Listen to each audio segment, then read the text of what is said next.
done it. Well, buenos noches, everybody. Welcome to the Evermore YouTube channel. It's Chris and Mark back with the post-match reaction to Newcastle United just getting beat 2-1 by world-class global superstars Barcelona at St James's Park in our first Champions League game of the season. Loads to get through, loads to chew over, plenty to talk about. So yeah, like and subscribe, guys, if you haven't already. Jump into the chat as always. You are flying at the chat as we speak. more than Dan Burn flying into slide tackles, I think. I can't hear you, Mark. I don't know if your microphone's off there. You were muttering there. Your microphone. Yes, there we go. Switch it back on again. It works better, doesn't it? Yeah, you're back in the ring. It does. If you hit the button, it might actually work. But yeah, we'll get stuck right into this. There's loads of comments to get through. So let's just throw the lineups then, Mark. I mean, I tell you what's mad about Newcastle United's lineups these days, right? There's more leaks in the club than the fucking Titanic, right? Because everyone seems to know the lineup before the lineup comes out.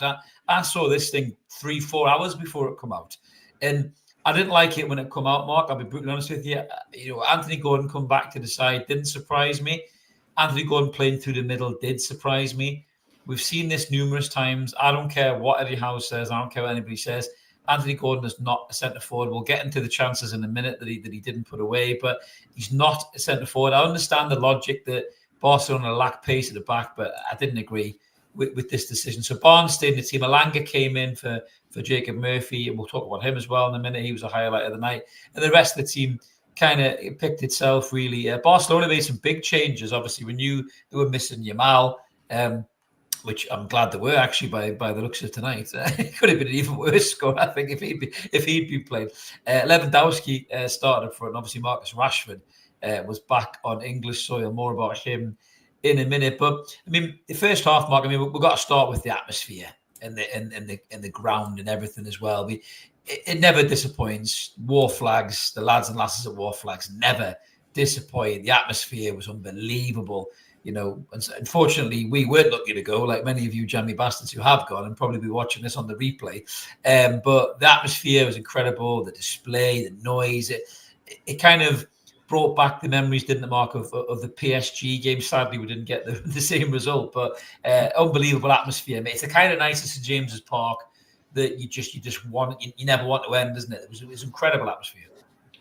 Yeah, I mean, you sort of texted us and just said, War Flags, wow, and I hadn't looked at it. I was ridiculously, I was busy at the time, and I sort of turned around and put the TV on for it and just went, holy crap, yeah, that I mean, pull all the stops out. Again, it's one of those where they do incredible work with what they do, and I know, look, it's more about the game than it is about that, but it's a great start. It's a great, and you kind of see some of the Barcelona players looking and sort of looking around and smiling at what was going on as well in the lineup before the game. And look, it's an incredible way to do it. It's an incredible platform for then Newcastle to play off, and that's kind of what happened, wasn't it? That initial part of the game, the players feed off that energy of the crowd and getting that pre-match really getting pumped up with the display and all the atmosphere that comes before the game's even kicked off, and that bleeds into the players, and that's exactly what happened for the first 10 or 15 minutes. Yeah, 100%. I mean, the first kind of 15, 20 minutes, we saw that press, we saw that pressure. You know, Barnes chasing down, Gordon chasing down. I mean, Alanga, I've got to say, Alanga, wow, the outlet for that ball, his pace was terrifying. Against is it Martin, the left back of Barcelona. Martin. I talked about it in the preview. I said he didn't have pace, but my word, he could have been on a moped and he wouldn't have caught Anthony Alanga tonight. The pace that kid was showing.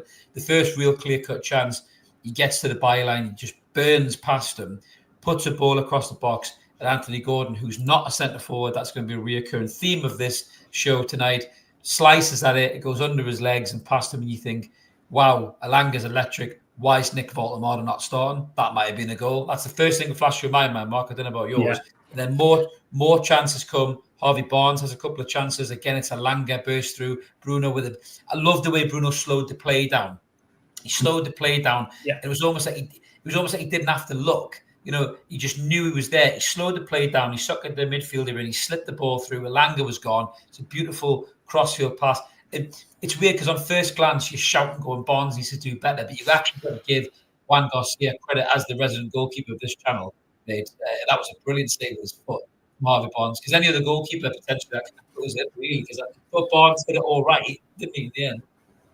Yeah, look, John Garcia is a very, very good goal. There's a reason why he's at Barcelona, but I think that the ball is incredible from Bruno. You said it. He held onto it as well at a time when you're sort of waiting for something to happen, and Gordon was borderline offside, and you could see what Bruno was doing. He's holding and waiting for the run, and Elanga's pace is just unbelievable. And once he's in full flight, nobody is gonna keep up with him. And the ball he puts across for Harvey Barnes is brilliant ball. It's pinpoint. It's brilliant, and you're just begging for Harvey Barnes just to finish that off. Look, it's on his weaker side, but he gets good contact with it. You want it more to the side or back across the goalkeeper to then come out if it's going to hit the keeper. But he sort of does almost everything right with it. Gets on that. It is a good save, and it's a sign of a good goalkeeper getting himself into position to save that as well. But the man of that first part was Elanga, because he was electric. He was, Martin, I think it is the pronunciation of it. He hadn't got a clue. He got him on toast. Those playing those balls and allowing him to get the ball and just run at him. He was terrifying. But there was the finish in the middle was lacking, and the Gordon one, like you said. I very nearly texted you when I didn't, and just said, "There's a centre forward score that," and probably a centre forward that can finish puts that chance away, and it goes straight through Anthony Gordon. It's unlucky.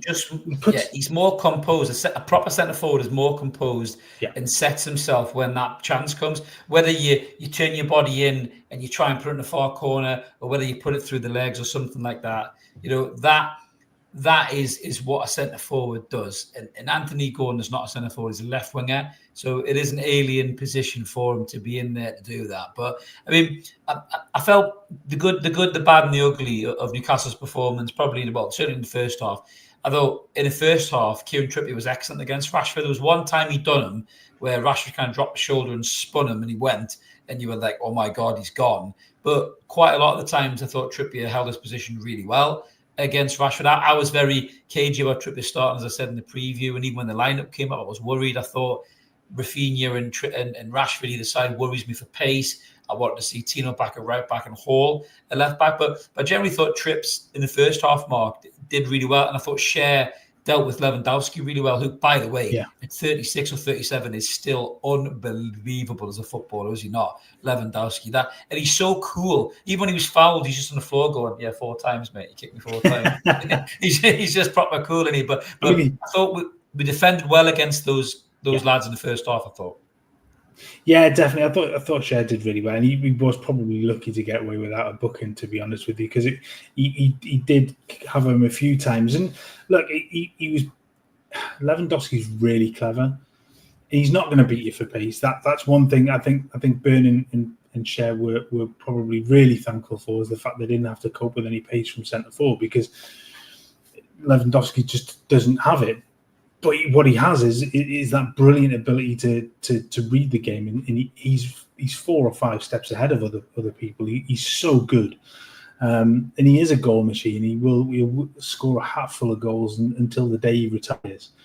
But you're right. I thought Cher played him really, really well. They kept him relatively quiet. I think it was that volleyed cross sort of shot that he had that flew off somewhere.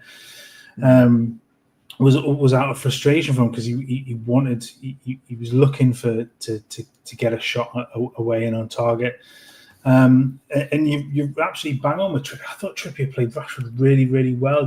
Again, you're right with that one moment where he did burst through, and you worried and thought, that's Trippier's lack of pace. But he got himself back into position. He was covered well, and they dealt with it in the first half. They dealt with Rashford's pace and kept him really, really quiet. And again, the other side, I thought they sort of Tino played really, really well up against Rafinha as well, because Rafinha is such a dangerous player. He's so skillful. He has such an Quiet ability tonight, though. to He was create. kept quiet tonight, though. I thought He was relatively throughout the whole game. And I thought Tino did an excellent job with him. He was allowed to roam a little bit more, but he didn't control the game as much as he possibly could have done.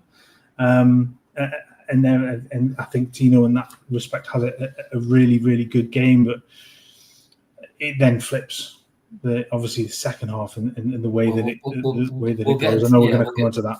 Yeah, we'll get into the second half. I mean, even in the first half, before we get into the second half, one of the biggest worries for me was how sloppy we were with the ball in midfield. I thought Bruno overplayed a lot. Even Tonali was making wrong decisions with passing.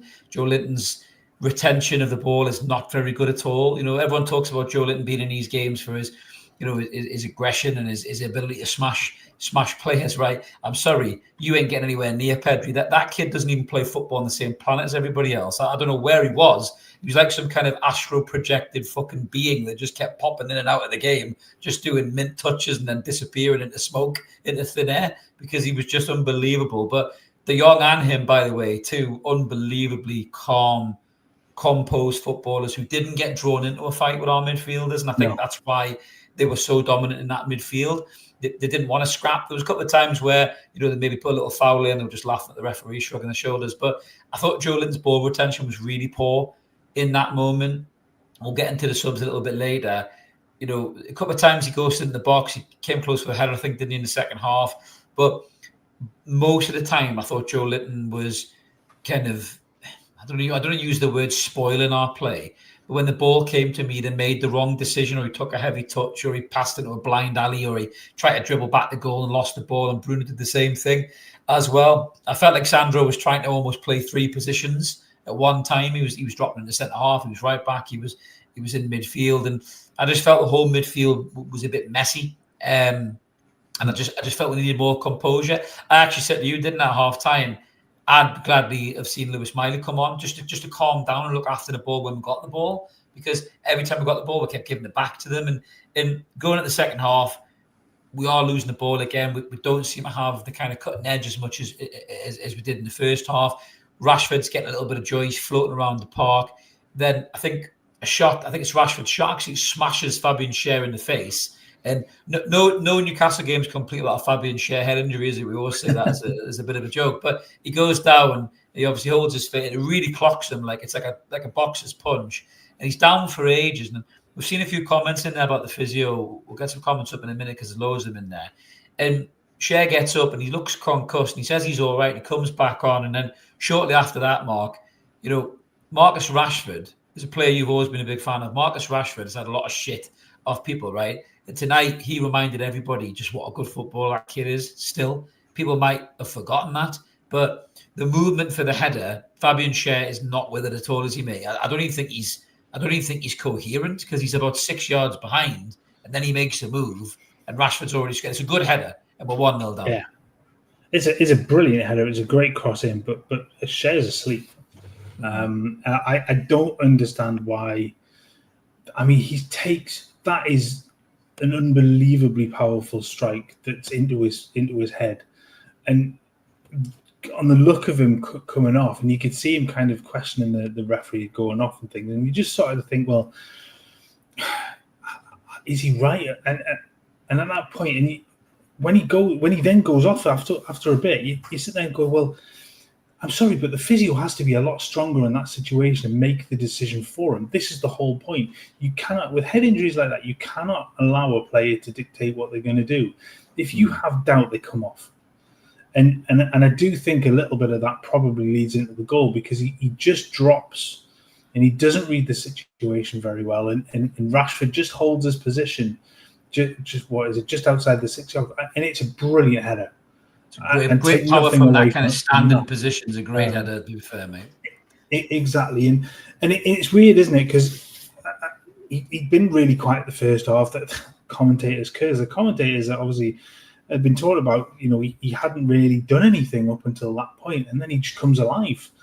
But I I always worry that when any player has such a blow to the head like that from a ball or from an elbow or from anything, there's a real danger that is then going to have a knock on, and it really has to be taken out of the player's hands, and the physio.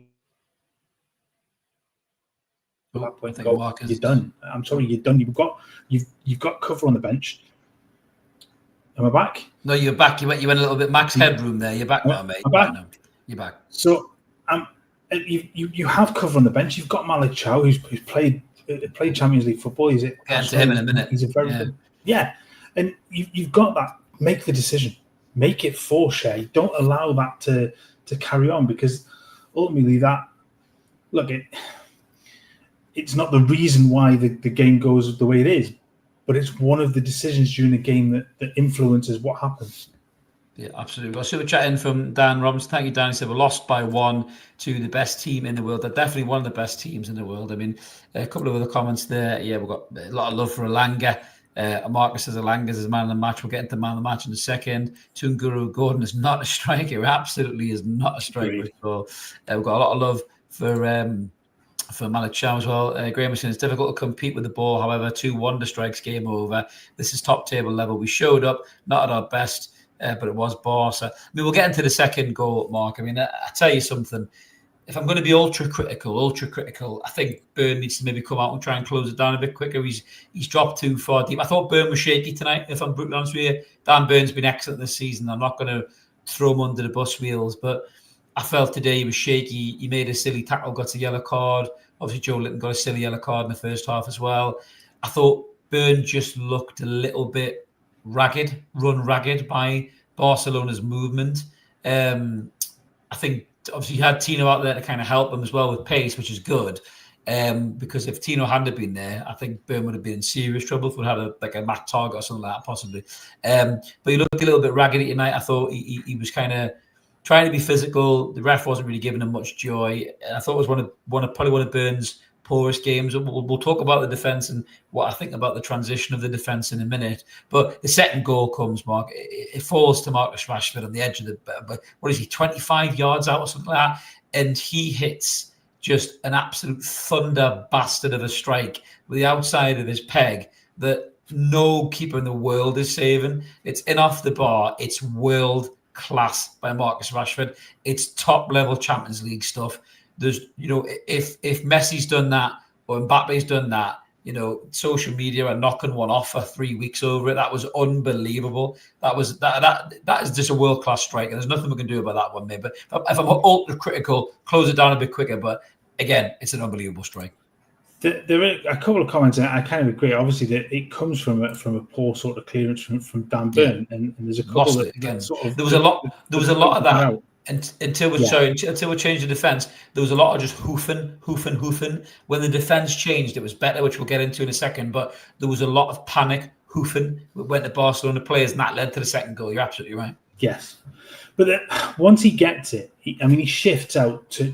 He's obviously come across from the left. Great strike. He's in that central upright. He shifted away from. He moves it away from Tonali. And Tonali, I thought at times tonight looked. Certainly first half he was all over the place. He wasn't the Tonali on the ball that we used to see him, but he was working like nothing else.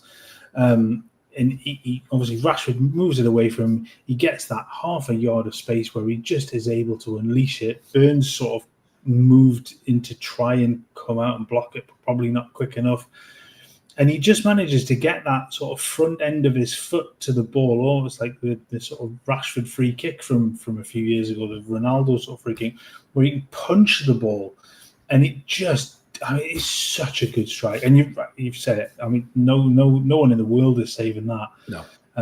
It's an incredible strike. And this is it. This is what a team like Barca can do, is they didn't particularly make any clear-cut chances really in the first half, but they just keep going and going and going, and they started to control much more of the game. They had all the possession in the world tonight, but they didn't really use it too much in the first half. Second half, they used it. They were able to pull Newcastle into areas they didn't want to go.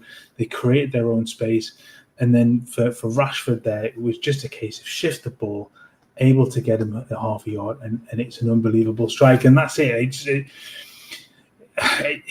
You kind of sit back and just go, fuck, that's brilliant at its peak. And I know he's got his detractors,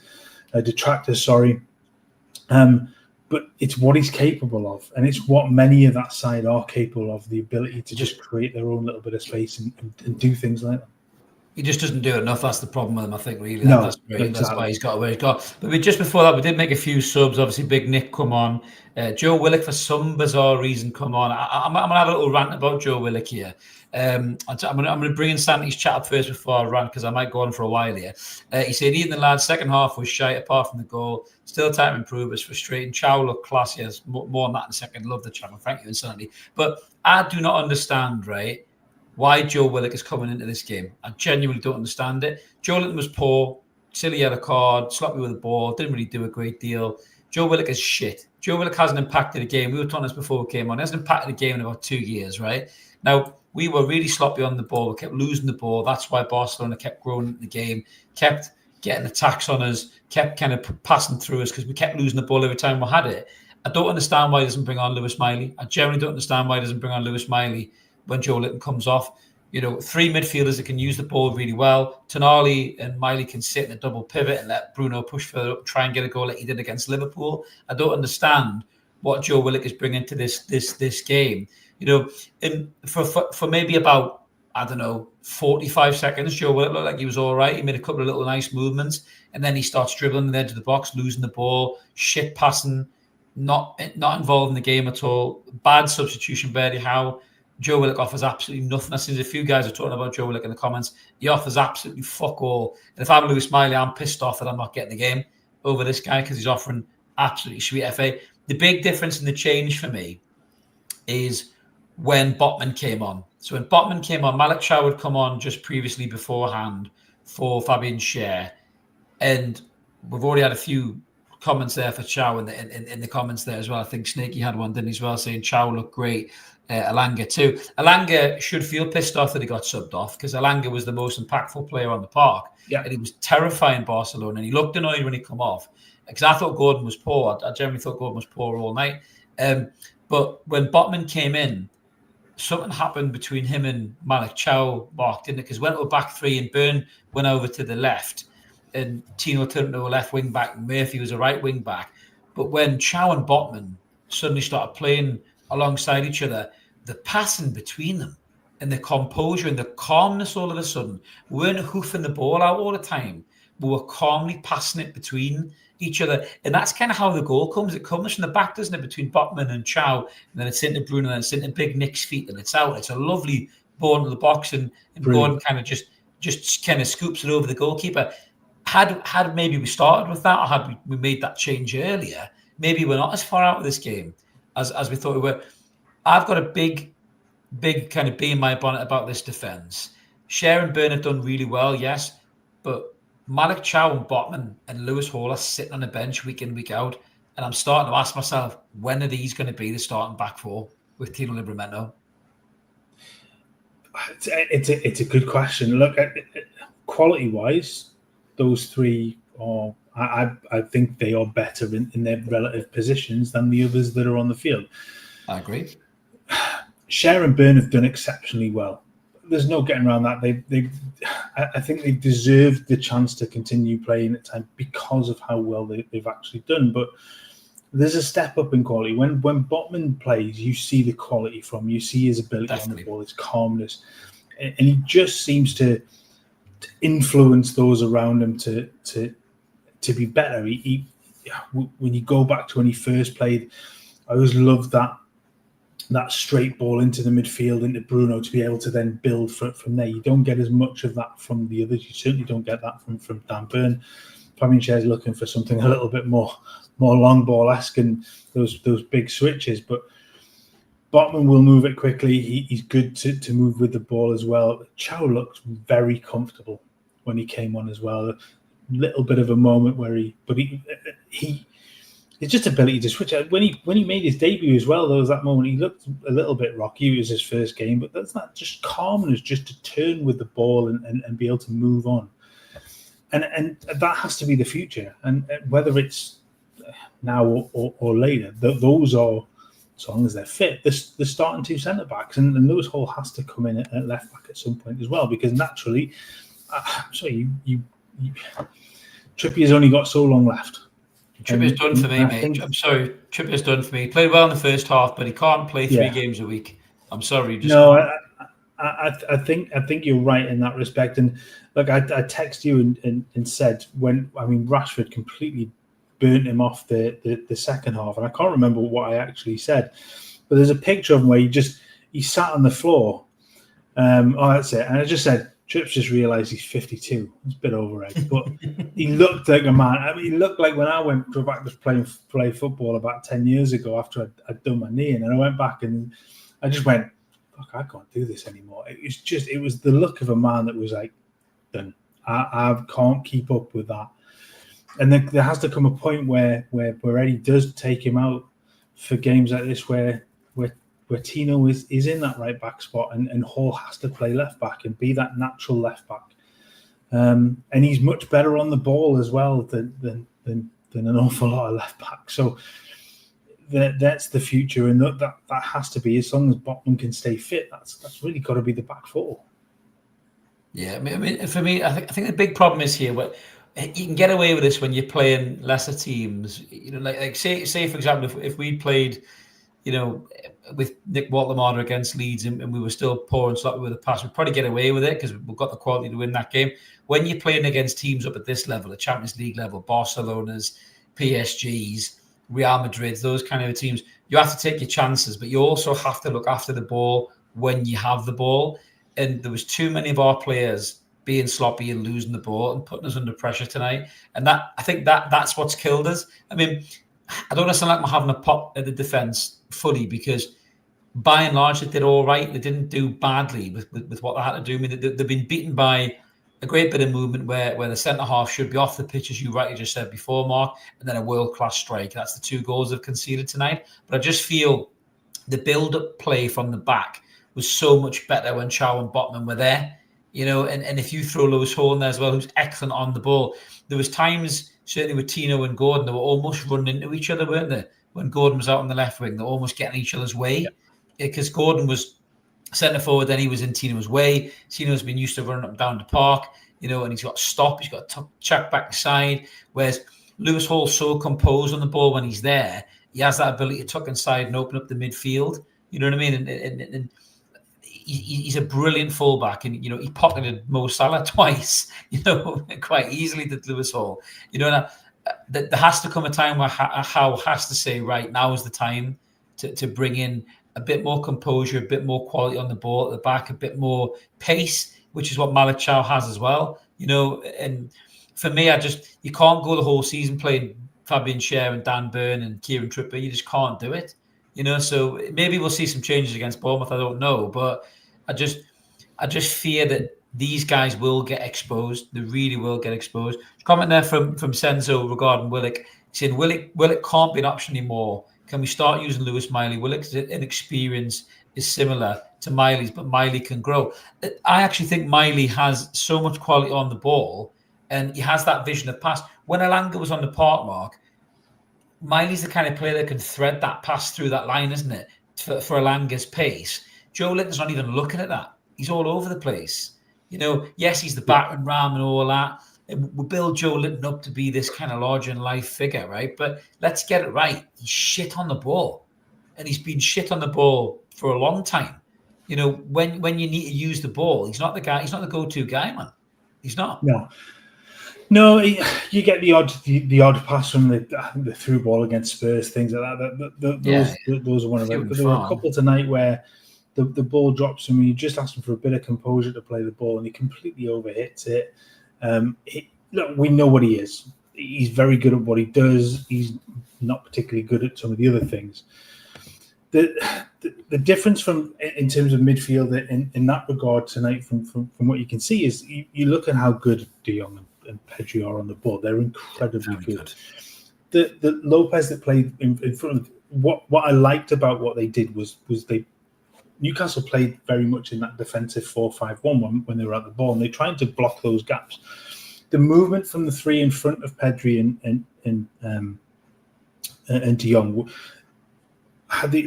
they're just creating those little spaces where a fullback would overlap, one would come inside, and they're getting in the middle of those midfielders to receive the ball.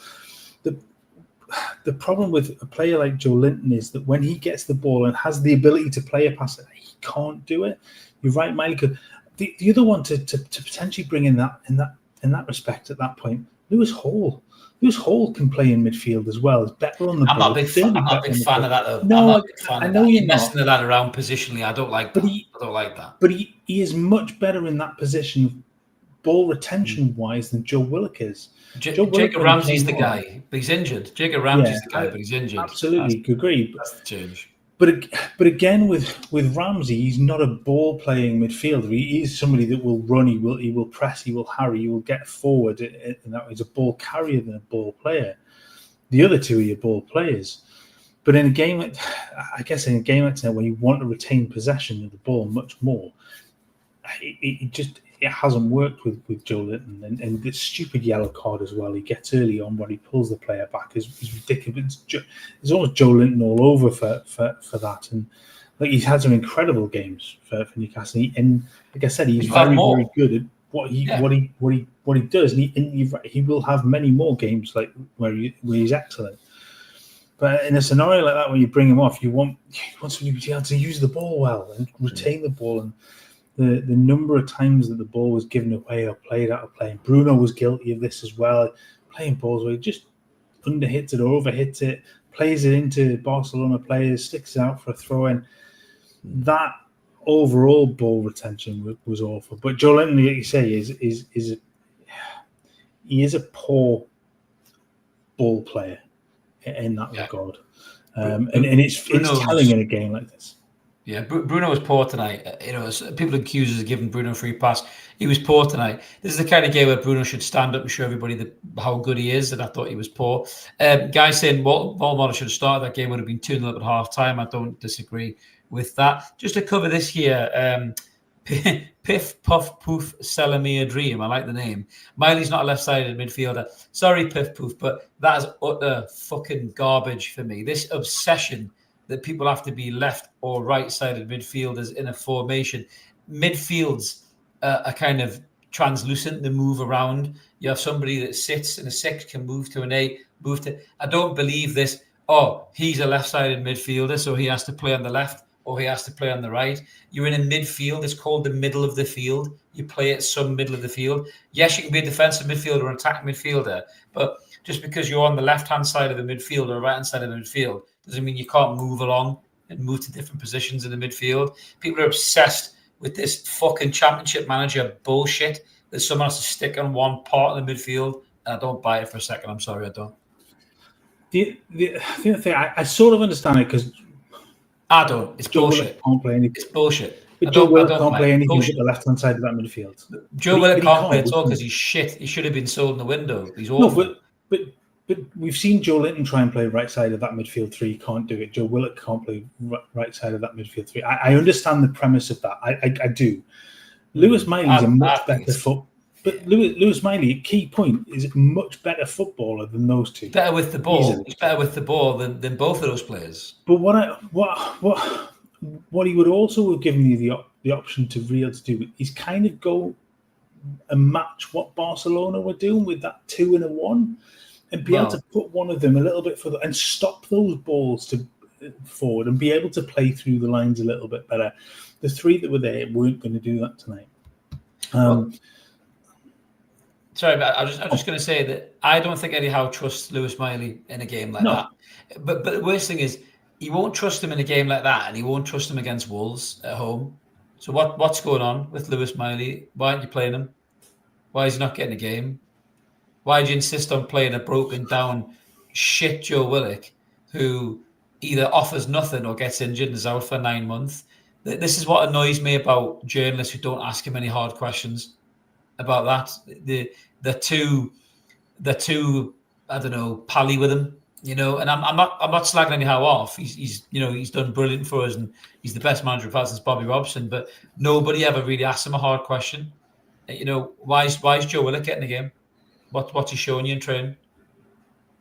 You know, see, a few of the guys here saying that they don't rate Miley, because the kid's not getting any game time. He's not getting any game time. He needs minutes. Yeah, this is the same Lewis Miley who, when he broke onto the scene and he set up that goal for Joe Linton against Paris Saint-Germain, become the youngest assist maker in the Champions League. We were all talking like he was the next Phil Foden, and all you guys in the chat probably saying the same thing. But now all of a sudden you think he's poor. You know, I don't understand. I don't understand. Steve's saying there, Miley can't be showing it in training. Well, if that's the case, Steve, Eddie Howe needs to be asked that question by the press, and he's not, because they don't seem to be asking the question, you know. So, I mean, there's a player there, and when you need a player in the midfield to use the ball, then that's great. So I'm not having a go at you here, piff paff poof, but I just said the same thing to Mark. I don't want to start shoehorning left backs in the midfield. That's Steve Bruce territory. I don't buy this Lewis Hall in midfield stuff. I'm sorry, I just don't. I really don't. The kid's a left back. Play him as a left back. I agree, but at the point where we know he can play in that position because we've seen him do it for Newcastle, we've seen it do it for Chelsea. In a position where we want to retain the ball, he will do that. So I disagree with you in that regard, because I think in a moment, not permanently, but in a moment where you've got 25 minutes left in the game like that, where you want to retain possession and you're not going to get that from Joe Willock, Lewis Hall is an ideal regarding that, because he can move the ball well, like Joe Willock, but he can use the ball much better than him too, and he's much more defensively sound. Yeah, I just don't like it. Tony said too busy asking about Isak. Yeah, that's absolutely right. They are too busy asking about Isak. For me, just like I say, Lewis Hall can't even get in the team at left back now, because the right back's playing left back, because the old right back is still there. You know, and Eddie Howe is a very good manager for us, but he is too loyal to players. You know, Kieran Trippier's 34 years old, and he'll play against Bournemouth. I guarantee you that Kieran Trippier will start against Bournemouth, and that'll be 3 games in a week for a 34-year-old. The way he looked at that, I don't think he will. I get the point in which you have to be mindful of the fact that Lewis Hall's coming back from injury. But he's looked good when he has come on. Looking at it, you look how good Bournemouth have started, and the pace of Semenyo is frightening as well. You'll play him. I guarantee you'll play him. Graham saying Miley's doing well until he decided to stop playing him. I mean, he did have an injury as well. He did get injured, yeah. I mean, they could have said, listen, Lewis Miley's not fucking Pedri, right? I'm not trying to say that he is. That's true. But when you've got a guy who's losing the ball every 10 minutes, they actually looked at the stats. Joe Linton only lost the ball 9 times compared to Bruno 15 and Tonali 19. But between your midfield 3, they're collectively losing the ball nearly 50 times in the game. You know, you need someone to kind of use the ball a little bit better. But that concerns me a little bit about Howe, is that he still hasn't changed from the manager who wants to stick with certain players. It was Longstaff over Tonali. Now it's Trippier over Hall. And I know. I get what you're saying. He's trying to manage his injuries and all that stuff. And, you know, Malik Chow's come in and he looked good tonight. Pace, composure, him and Botman linking up really, really well. You know, but I don't know. Just that does worry me a little bit about Eddie Howe. Is this unwavering loyalty to these old players? I mean, these fuckers will be 35 soon, and he's still starting them week in, week out.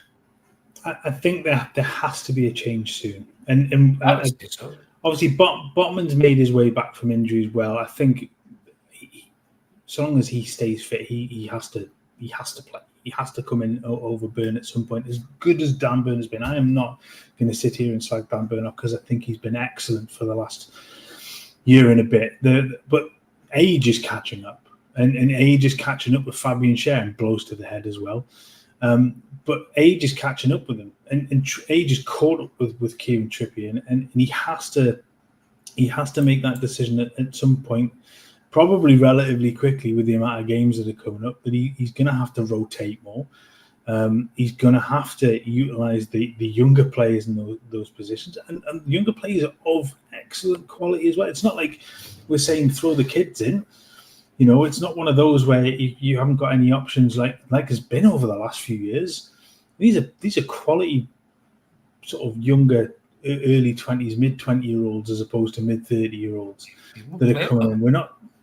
He won't play him. He won't play him. I sound like I'm pissed off tonight, right? Listen, the team have played well, right? The team have played well.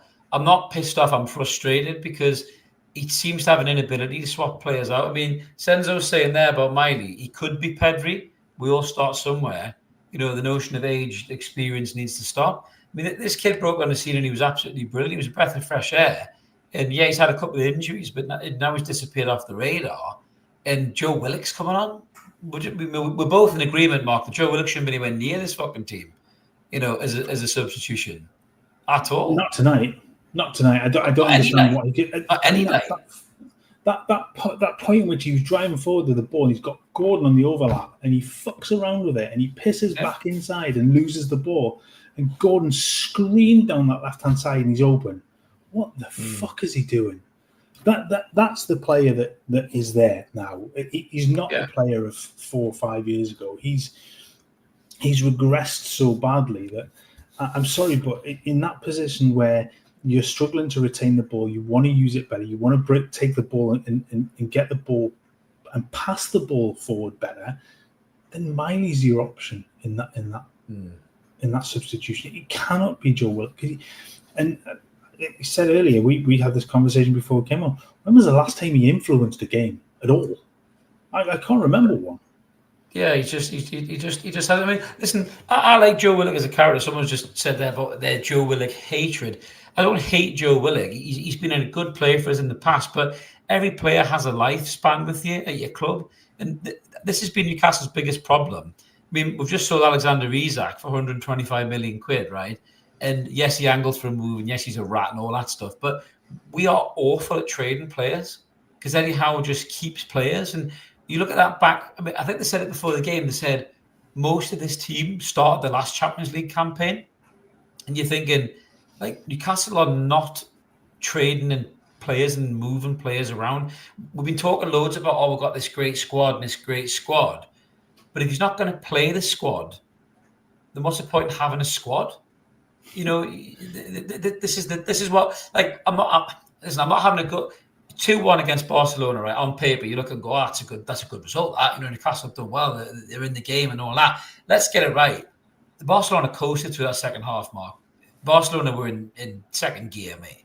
The second goal just takes the whole stuff out of everybody. Yes. But after the second goal went in, you know, Barcelona could have been texting their fucking girlfriends on their blowers and passing the ball around. That's how easy they made that game, really, after that.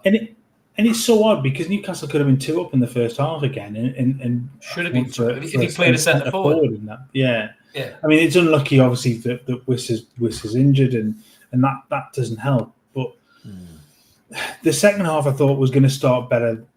But like the first, they sort of came off the gas for the end of the first half. The second half started a little bit. They pressed more, and that tempo came back in it. And then it just went, and the energy went out. And the second goal completely killed it. And then Barcelona sort of took their foot off the gas a little bit, which then I guess it's a really, really good goal for Anthony Gordon. We really haven't touched on that too much, but it's such a good goal. But you never really felt that there was another one in it.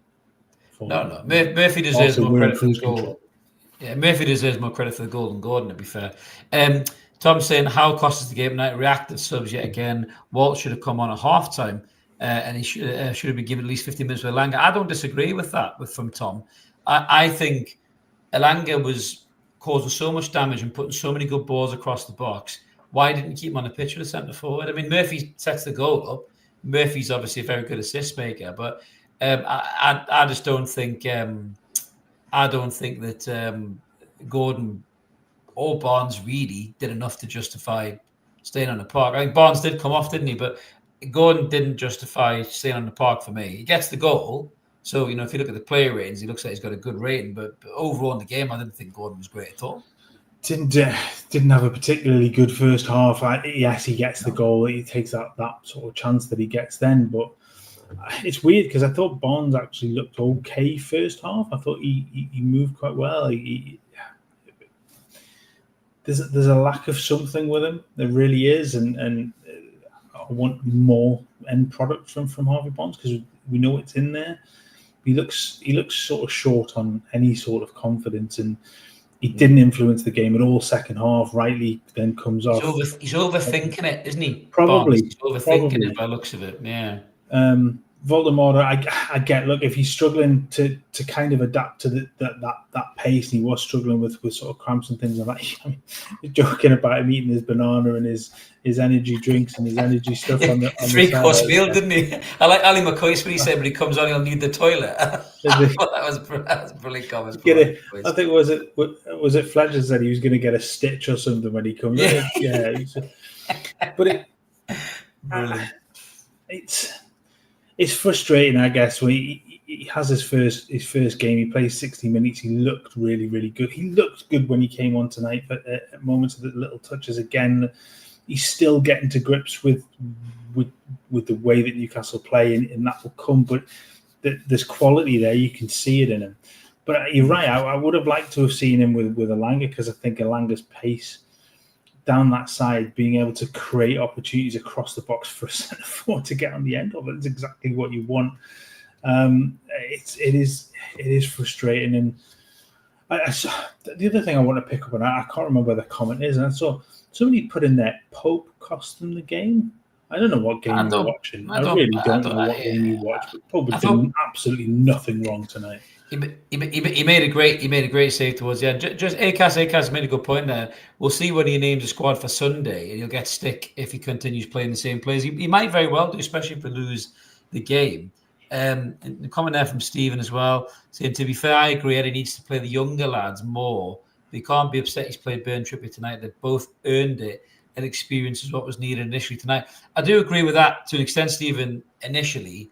And I think Burn was shaky at times, but he goes in the back three, probably looks better, because I think Chow and Botman look really good on the ball, and they're kind of calming it all down. But Trippier was tiring way before he come off, and I feel that's where the sub needs to be made. Lewis Hall on, bit of energy down that left hand side, maybe some good delivery in the box with Altamira to do something with it, because the crosses that went in were shit from Tino and Gordon on the left hand side, and you needed that change. And both Burn and Trippier have been magnificent for this football club, magnificent, and they deserve all that credit for being those players.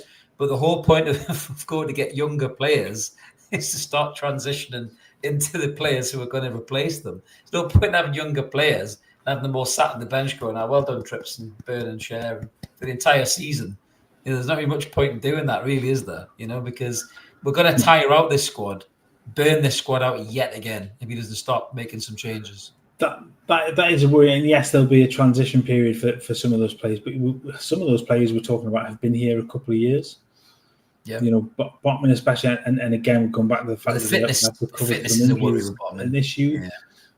But in a game like tonight, he's your best option at centre back. He is the best centre back at the club, and I think that we said it earlier, that there comes a point where a difficult decision has to be made, where, yes, the two centre-backs in Trippier have been absolutely brilliant throughout their time. And look, we can't deny the impact that they've had and how well they've performed. But they are at the very end of their shelf life. And he has to transition away from them and into the better quality sooner rather than later, because otherwise, you're right, those players will burn out. Trippier will burn out.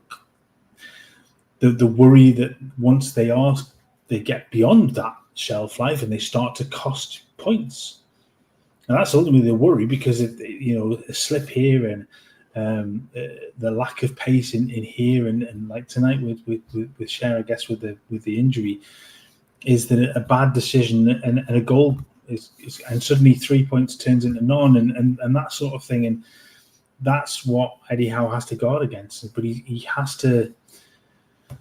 I know there's this whole thing about players being Eddie ready, but they've got to get up to speed quickly. They've got to be in the side. He has to start transitioning those players in. there's too many games, Mark, to just pick the same players week in, week out. Yeah. Is what it is. Completely. Because she's made a good point. We've only lost 2 games this season, Liverpool and Barcelona, both by 1 Very goal. true. So that's a very, very good point, Cushy, to be fair. So we're not a million miles off it, but I just do concern that it's going to be Groundhog Day with the players. Marcus says he has a feeling that we'll still make top 5. Eddie is a winner. I'm not so sure, Marcus, if I'm honest with you, mate. That might sound like I'm being negative. I'm not too sure. We'll make top 5. We'll get through that as the season goes.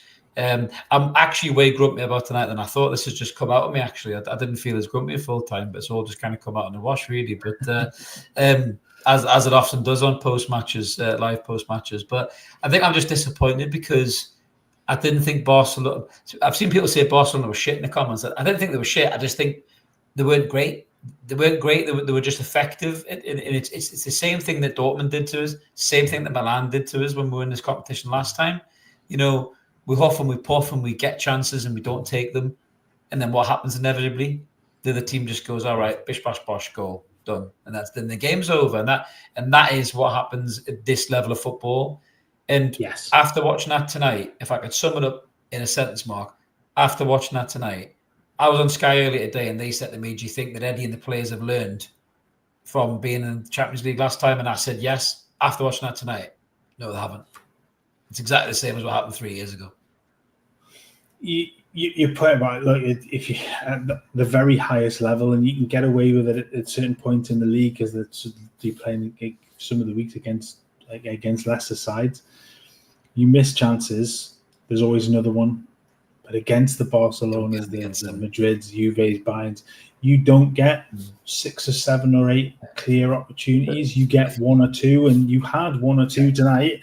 And if you go back and watch one of our shows 3 years ago in the Champions League, you would have said the exact same thing that you're saying now. Absolutely right. Nothing's changed. Nothing's changed. When you go back to certainly the Dortmund game in that season where it was a naivety. I think in the play at times, Milan was again, certainly the second game, the first one, the 0-0. I mean, it was probably lucky to get out of that with a 0-0. It was kind of backs to the wall a little bit at times. The second one, it was a little bit naive about how gung ho at times, and you want them to learn, you want them to get better, but. Come back to what we've been saying about some of those players. Some of those players are another couple of years older. They could cope. They were a little bit more fresh-legged in that season, and there weren't as many games, and they hadn't played as many games over the last couple of seasons. They've played a shit ton of games over the last 2 or 3 years, and at a real high intensity as well under the way that Eddie Howe plays, and they can't keep that going. And we've seen them break down. We've seen obviously injuries creep into some, and. But in games like I said, in games like today, you have to have a player in position to take a chance. And if you don't take those chances, you will get punished. And that's exactly what happened. And it's why a team like Barcelona can play 90 minutes of football like they have done tonight, not look particularly great, but probably 85 minutes. They've controlled 90 minutes of football. I think probably the flashes in the first half, but they know when to take their chances, and they've got the quality all over the field. It doesn't matter if one person has an off game, somebody else will step up and do that. They've got that quality to be able to just keep going and keep going and not get frustrated, not lose their temper over things, not lose their control, and they will just keep going until they score. It's not a case of if they score and if they will, and that's. It's kind of where Newcastle have to aim to be. They have to stop the reactionary stuff. They have to maintain control an awful lot better in games. Yeah, well, I mean, I think Monty sums up my view of the game really. He's baffled why Big Nick didn't start. Give him an hour with Elanga. We were a threat for an hour with Gordon. We were toothless at the start. This Anthony Gordon up front experiment, I mean, I had a moment there when you talked about Lewis Hall in midfield. I'd rather have Lewis Hall in midfield all day long. At least he can play there. Anthony Gordon is not a centre forward at all. This whole experiment does not work. And if someone hasn't got the balls to tell Eddie Howe that his coaching team, then they're doing him a disservice, because it does not work. It does not work. He cannot finish. Yes, he's quick. Yes, he's disruptive. Yes, he causes bother, but he cannot finish. Barnes would be better up front than Gordon because at least he can finish, but he cannot play centre forward. He really, really can't. And we're not good enough to be a Liverpool when they had Salah, Firmino, and Mane, when they could all just transitionally move between one was a centre forward, one out wide. Those players aren't at that level. You know, they may never be at that level. You know, so we had a centre forward on the bench. I thought when he come on, it took him a while getting in the game because we weren't really doing anything. But when he did get into the game, I think when the goal comes, he's heavily involved in the goal. You know, he drops deep and gets that ball. You know, had he been on a bit sooner, or had he been on from the start, maybe, you know, we do put one of them chances away early doors, and then we can maybe think about how we're going to manage this game a bit better. But I just feel that, I think they said before the game, our big players needed to stand up. Now, I don't feel like they did tonight. I thought Bruno was poor. I thought Gordon was poor. Tonali wasn't great either, if I'm honest. There was moments in the game where he defended really well and, you know, he tracked runners really well, but he didn't involve any of the kind of offensive play. Joe Linton was poor on the ball. Barnes ran around a lot, but didn't really do much. We didn't even give man of the match, actually, before. I mean, even though he got hooked, Elanga's definitely a candidate. I thought he was magnificent. But I'm probably going to give man of the match to Tino, Mark, I think, because I think the whole game defensively and offensively he tried. You know, he tried all night long. Who's your man of the match, if you can give one? Sorry, not Pedri. Anybody but Pedri. Do I dare say Mark? What a player. What a player. He's unbelievable, that kid. He really, really is. If you're giving it overall, to be honest with you, if I was going to give an overall man of the match, I'd probably give it to Barca's keeper because I thought he was excellent. I thought John he did really very, well. very good. Really well. For Newcastle, I mean, up until the head injury, I thought Fabian Schär had a brilliant game. He did. He played really well. That's rocked him. I thought he defended really, really well.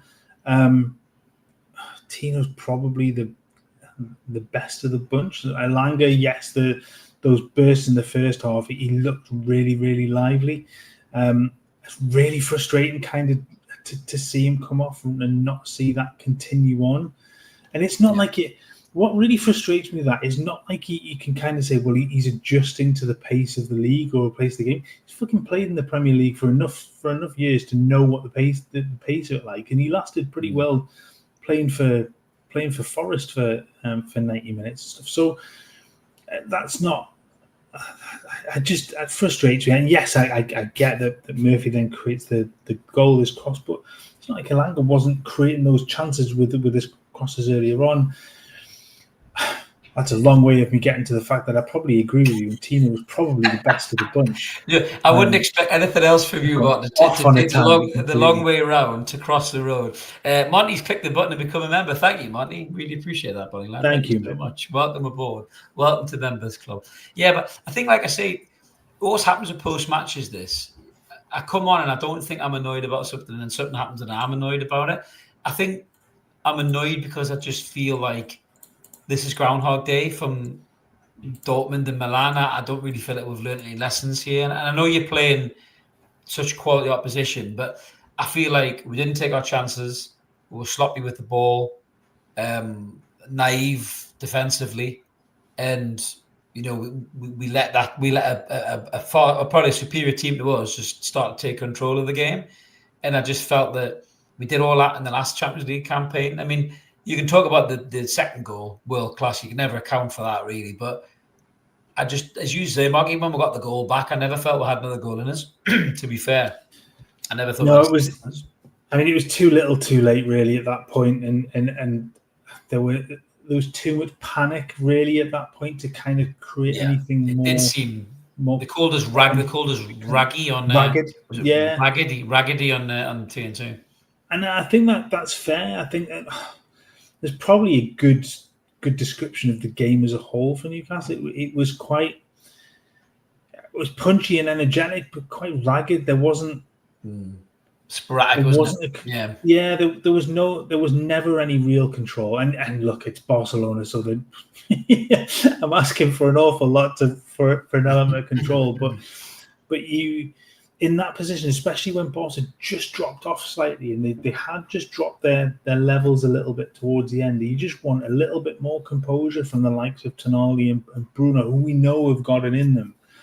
And they just never really showed that. And as much as the effort that they put in, and they put an awful lot of miles into what they did into their running and things tonight, and I'm not going to criticize them for their effort, but there was a severe lack of any sort of composure for an awful lot of that tonight. And it's so frustrating because we saw composure in the first half with the through balls and things. And there's some great play in the first half. There has to be consistency in that through the game. We just couldn't keep it up. I agree with Nico there. I think Barca without Yamal were completely different. I mean, that's the concern. If Yamal plays tonight, we could be having a completely different conversation about this game. And that graphic on the right-hand side looks different, in my opinion. But I suppose just to close this off, in the comments there, it's no surprise. We've got a bit of a mixed bag. I've got some of you saying that we were crap. Some of you saying we were lucky to lose the game. And as always, the truth probably lies somewhere in the middle. I think we weren't lucky in some points. You look at the goals, certainly the second one. It's just one of them, unbelievable, superb moments of football that you just can't, account for really. But in the other breath, we were sloppy on the ball. We did make bad decisions. The substitutions maybe were too late, or weren't as impactful as we would have liked. So the truth always lies somewhere in the middle. But I think one thing we can all agree on is that we're glad to be back in the Champions League. We're disappointed with the result, but we just got to hope that Newcastle can pick themselves back up on Sunday and get a good result at Bournemouth. It ain't going to be easy because Iriola's a very good manager and they're a good side, as you just said before, Mark. So we'll see what happens. They are, and when you consider what they've lost this summer as well, and to maintain those levels, they are doing really well. I think Dan just put in there the Union game now is absolutely huge. Yes, I think it is a must. It is, and they look good. So we'll see what happens. But this is Newcastle United. They take us on a merry-round, don't they? Merry-go-round in a roller coaster of a journey. But evermore, we'll do our best to bring you as much of the reaction to it as humanly possible. Thank you, everyone who's watched tonight. Really appreciate the chat. Whether we agree or disagree, we always keep it above the belt. It's a safe place, our chat. We're here to debate, not berate or hate. So let's all keep it cool in the comments, which all you guys have tonight. So I really appreciate that. Like and subscribe. Keep it evermore. We'll be back with some more content coming through the week. We'll have a preview for the Bournemouth game. I'll maybe do myself a bit of an aftermath on this, where I've maybe calmed down from the things that have annoyed me tonight, because I've got a little bit upset about a couple of things. But I'll have a clear head. I'll sleep on it. I'll have a clear head in the morning, and we'll do an aftermath on it as well. But keep it evermore in the meantime, guys. Have a great evening, morning, afternoon, wherever you are in the world. Thanks for watching, and we'll see you later. See you guys. Thank you.